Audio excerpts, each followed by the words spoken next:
The day when Jesus resurrected, Easter Sunday or Resurrection Sunday, Jesus appeared to different people during the day, but in the evening, when night was falling, He appeared to His disciples. Now you might remember the disciples were in fear because of the Jews, and they were with the closed doors in a house. Jesus appears in the midst of them, and He gives them proof that it is Him. And 3 times we find in the scriptures that He tells them, "Peace be to you. Peace be to you." You know, Jesus is the Prince of Peace. And we can only know Jesus as we see Him revealed in the scriptures. He is the Prince of Peace. And that's what He tells people when He meets them. Peace be with you. Peace be to you. Now, true peace is not lack of conflict. The disciples had a lot of conflict going on. True peace is not lack of worries, because the disciples were worried. And Jesus says, "Peace be to you." True peace comes from being in a good standing with God. Romans 5 says that because we have been justified, made righteous, we have peace with God. So Jesus wants to bring peace to people as He makes them righteous before God. Now, when we are already being righteous before God through the blood and sacrifice of Jesus Christ, basically what had happened the day before, 2 days before, on the Friday, when Jesus died on the cross and with His blood paid the price for forgiveness of sin and the price to make men righteous before God. That brings peace. Once we have that peace, then Jesus said something to His disciples that we find in the same passage. After He says, "Peace be to you," He tells them, "As the Father sent me, I am sending you." As the Father sent me, I am sending you. You know, this is a good word for all of us believers in Christ. Jesus tells us, once we have peace that comes from Him,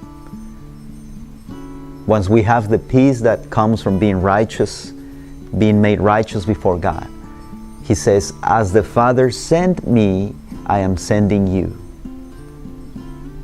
Jesus is sending us. Now, let's think for a moment, how did the Father send Jesus? He sent Him as a human being, as a man, as a member of the human race. Flesh, bone, blood, weaknesses, just like us. Flesh, blood, bone, with weaknesses. The Father sent Jesus as a man, but with the authority of being sent by the Creator of the world.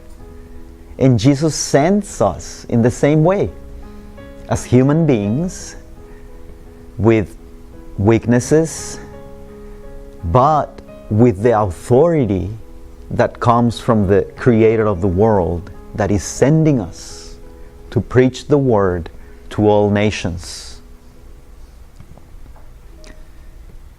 How did the Father send Jesus? As a man with weaknesses, with the authority that comes from Him, and also with access to all of the resources that come from God, from the Father.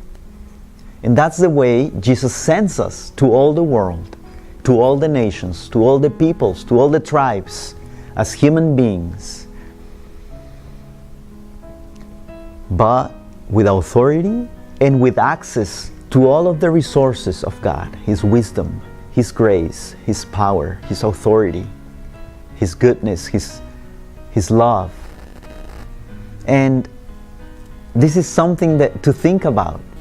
If we already have been made righteous with God, if we already have peace with God, we're in a good standing with Him. We have peace, we can rest, we can relax in Him, we can rest in Him. But at the same time, let us all remember, if we are believers in Christ, that He has said, I am sending you as the Father sent me. We might think of all the weaknesses that we have, the shortcomings that we have. We might think of all the lack of resources that we have. We can think of all the reasons why we cannot go and make disciples of all nations. But He is sending us with His authority. And He is sending us with access to all of His resources. He is more than able to make a way for us so we can go and reach all the nations of the world with His Word, so others can also be made righteous and have the peace that comes only from Him. Peace be to you.